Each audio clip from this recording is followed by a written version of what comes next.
Fala, queridos, sejam bem-vindos. Este é mais um episódio da Humorinha sobre Grana. E no episódio de hoje eu vou me aproveitar de uma dúvida e alguns materiais que um aluno muito querido do Dinheiro Sem Medo me trouxe nas últimas semanas.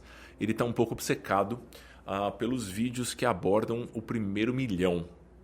E aí, abordagens diferentes, né? Como é que eu fiz para chegar no primeiro milhão? O primeiro milhão é mais fácil se você fizer assim, assim, assim. Várias reflexões em torno desse grande marco do primeiro milhão. E eu quero destacar uma das narrativas que giram ao redor desse assunto e que eu acho que é uma narrativa muito perigosa. Muito, muito, muito perigosa. A narrativa é a seguinte: do 0 até os 100 mil, tudo é muito difícil.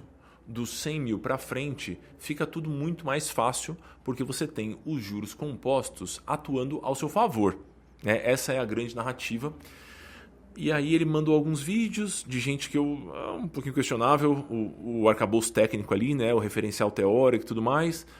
E ele mandou outros de criadores grandes, né? E aí eu fui assistir esses vídeos. Eu falei, assim, essa pessoa, o conhecimento técnico ela tem, né? Então vamos ver o que ela fala sobre essa brincadeira de o quanto demora para chegar nos 100 mil, o quanto demora para chegar nos 200. Lembrando que essa turma toda se apoia no fato de que vai ficando mais fácil, porque os juros compostos, ou seja, juros sobre juros sobre juros, eles vão meio que engordando a conta. No começo, você depende apenas do seu aporte. Então, quanto você coloca no seu montinho. Uma vez que você já chegou numa massa crítica, e aí, de acordo com a maior parte dos vídeos, essa massa é de 100 mil reais, as coisas ficam mais fáceis porque o seu aporte passa a representar menos do quanto essa carteira cresce, já que os juros compostos estarão atuando sobre a massa total e não apenas sobre o aporte que você está colocando naquele mês ou naquele ano. E aí faz bastante sentido, né? A narrativa é ótima. Falei, vou fazer um pouco de conta, porque, assim, eu estou muito acostumado a mexer com carteira de investimento, eu estou a conversar com os alunos, a tirar dúvida. Assim, não é exatamente essa a história verdadeira. Eu peguei alguns números e eu esqueci o meu microfone em casa. Então, se você está assistindo o vídeo, este microfone aqui é um microfone de mesa, porque eu esqueci o cato da caixinha em casa. Então, vocês vão ter que me aguentar um pouquinho virando para o lado aqui, só para pegar os números, né? Deste principal vídeo. Tem alguns milhões de visualizações, algumas milhões de visualizações esse vídeo. E a defesa é a seguinte: fulano coloca todos os meses R$1.000 nesta carteira de investimentos e, de acordo com a projeção, em 6 anos ele chegará aos R$100.000. Ou seja, colocou 1.000, depois mais 1.000, depois mais 1.000, depois mais 1.000. E aí a soma desses 1.000 com a rentabilidade dessa carteira de investimentos vai fazer com que esse fulano chegue aos R$100.000 depois de 6 anos. E esse é um ponto emblemático do vídeo, né? Então, demorou 6 anos para chegar nos tais R$100.000. E aí ele continua a reflexão. Coloca mais 1.000, mais 1.000, mais 1.000, mais 1.000. Ele vai chegar nos 200 mil depois de 4 anos. Ou seja, demorou 6 anos para chegar nos 100. Agora, com mais 4, já chegou nos 200. Por que fica mais rápido? Porque, eventualmente, você vai ter os juros compostos atuando sobre uma massa maior, né? E ele dá até alguns exemplos, né? Eu vou pegar aqui eu refiz a tabela, né, do vídeo. Então, cheguei lá nos R$100.000 depois de 74 meses de aporte. E do mês 74 para o mês 75, eu saio de 100 mil e eu chego em 102 mil. Por que eu chego em 102 mil? Os 1.000 que eu estou colocando, mais a rentabilidade da carteira. E aí avança. Com 13 anos de aporte, eu já chego nos 300. Ou seja, 6 anos para chegar nos 100, mais 4 anos para chegar nos 200, mais 3 para chegar nos 300. Vai ficando cada vez melhor. E aí eu continuei a projeção. E aí, de acordo com este vídeo, este cidadão chegará ao primeiro milhão depois de 23 anos aportando. O que me parece algo muito animador para alguém que está aportando R$1.000 por mês, né? Então percebam que se ele precisasse de 6 anos para cada R$100.000, pai amado, ele ia precisar ali de 10 vezes 6, 60 anos para chegar no 1 milhão. Mas como nós temos a rentabilidade e os juros compostos atuando, em 23 anos eu chego. Eu falei, essa conta tá boa demais para ser verdade. Deixa eu calcular aqui qual que é a taxa de juros que o cidadão está usando. qual que é a rentabilidade real, ou seja, a rentabilidade acima da inflação. E aí eu fui assistir o vídeo com cuidado. Ele não usa a rentabilidade real. Ele usa a rentabilidade nominal. Então é aquela rentabilidade sem o desconto da inflação. O que é um grande perigo na hora de fazer projeções. Porque você vai chegar lá na frente, depois de 23 anos, com 1 milhão, mas esse 1 milhão não vai valer nada. Ou vai valer muito menos do que de fato 1 milhão vale hoje, já que eu não fiz a correção da inflação. Ele utilizou a taxa de 10% ao ano. 10% ao ano. Que é uma taxa completamente irreal. Não importa quão hábil você seja como investidor. Né? Nossa, eu sou muito habilidoso, eu sei fazer uma boa leitura de mercado. Você não sabe, mas eu sei fazer uma boa leitura de mercado e eu consigo fazer ali os meus aportes e rebalancear minha carteira de modo que eu alcance os 10% ao ano. Isso é completamente irreal. Não é factível. Mais uma vez, isto não é factível. Não faça as suas projeções utilizando 10% ao ano, porque você não vai chegar lá. Com muita sorte, você vai chegar lá em termos nominais. Assim, mas muita sorte. Não é habilidade, é sorte. Com muita sorte, você vai chegar em termos nominais. Em termos reais, eu garanto para você que você não vai chegar. Ok? E eu falei, talvez a narrativa se sustente mesmo com uma taxa muito mais realista. E aí eu fui lá e falei, vou refazer a conta considerando 4% ao ano ou 0,32 ao mês, que é uma taxa muito mais razoável. É uma taxa que o investidor médio, com algum conhecimento, consegue chegar sem grandes dificuldades, em especial no Brasil, renda fixa generosa e por aí vai. E aí fiz a mesma continha. Vamos lá. Coloco R$1.000 por mês, não paro de colocar, não corrijo esse aporte, só a inflação. Corrijo só a inflação, né? E vou lá, Eu vou chegar nos primeiros R$100.000 depois de 7 anos. Bom, né? Assim, então depois de 7 anos, cheguei nos primeiros 100 mil. Na projeção muito doida, aqui, que considera 10% ao ano, eu chego depois de 6. Na projeção realista, eu chego depois de 7. Nossa, Muri, mas parece que mudou pouco. Por quê? Porque o tempo é muito curtinho ainda. Né? Eu não tive tempo para os juros compostos trabalharem. Então é natural que mesmo que eu oscile ali a rentabilidade, eu não vá ver grandes impactos. Ok? Segui a projeção. Falar, quando é que será que a gente vai chegar nos R$200.000? De acordo com a minha projeção, depois de 13 anos. Então percebam, eu demorei 7 para chegar nos primeiros 100 mil, agora eu demorei mais 6 para chegar nos 200 mil. Foi mais rápido? Foi. Foi aquela maravilha do YouTube? Não foi, gente. Não foi. Né? E eu falei, vou continuar. Continuei a projeção aqui, cheguei nos primeiros 300 mil depois de 17 anos aportando.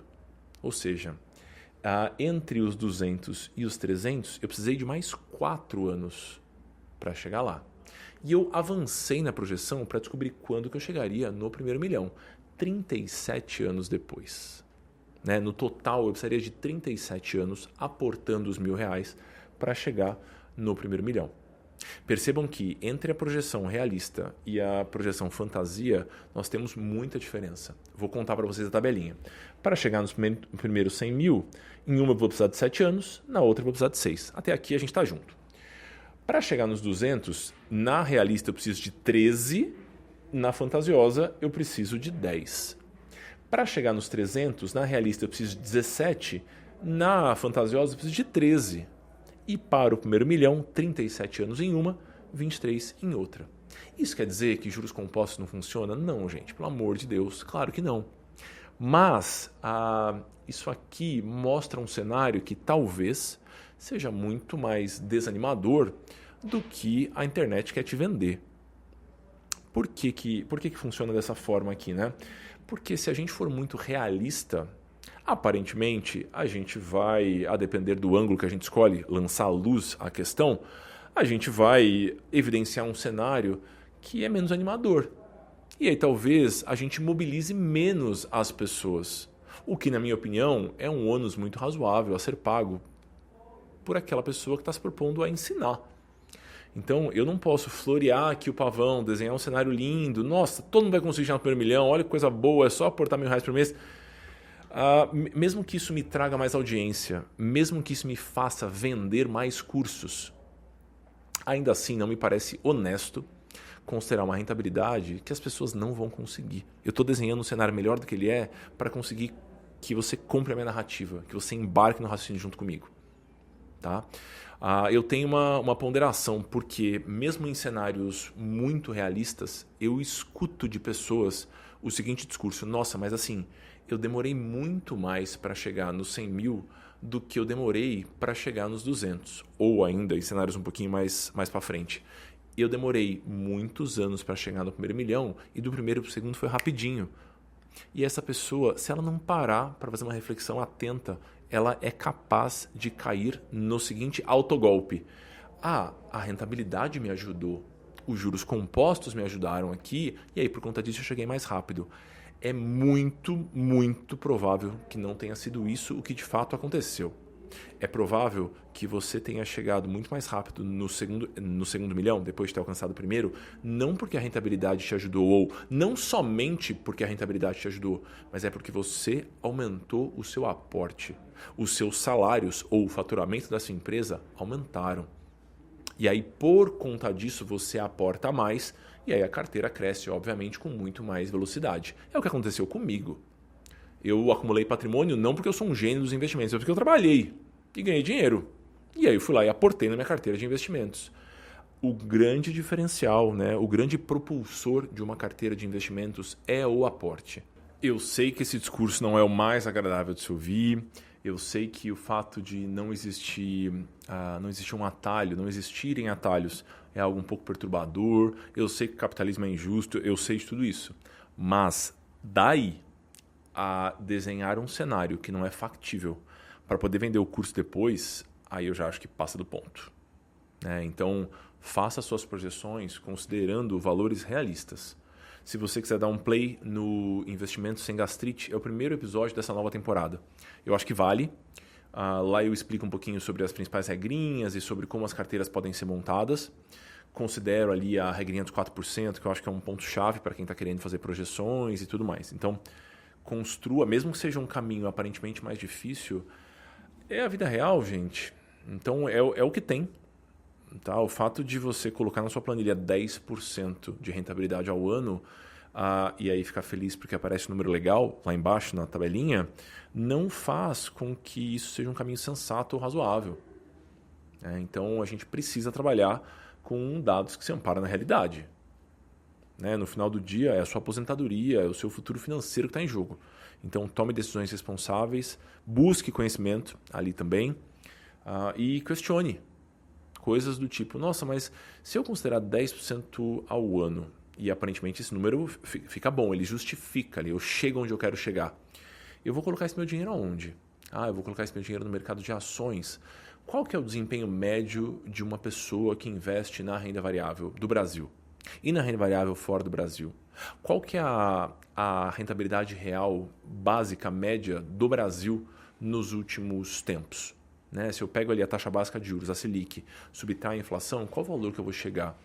Confira suas continhas por aí para que daqui a 25 anos, ou daqui a 30 anos, ou daqui a 15 anos, quando você for usufruir deste patrimônio, ou quando você for passar esse patrimônio para as pessoas queridas, seus filhos, herdeiros ou o que quer que seja, você não tenha surpresas desagradáveis. E eu gravei esse episódio inteiro só para esse ponto, para que você não caia em groselha da turma do YouTube. É isso, tá bom? Beijo para vocês. Antes disso, um recado. Lista de espera do Dinheiro Sem Medo, ela tá aberta. Me avisa.amuri.com.br ou amuri.com.br, tem todas as informações por lá. Se você busca apoio para qualquer aspecto dentro do planejamento financeiro, inclusive os investimentos, a construção de carteira, um aconselhamento isento, eu não poderia recomendar mais, tá bom? Os programas completaram 8 anos agora em abril, eu morro de orgulho deles. Eu recebo feedback dos alunos todos os dias e isso me enche de orgulho. É isso. Beijo para vocês. Tchau.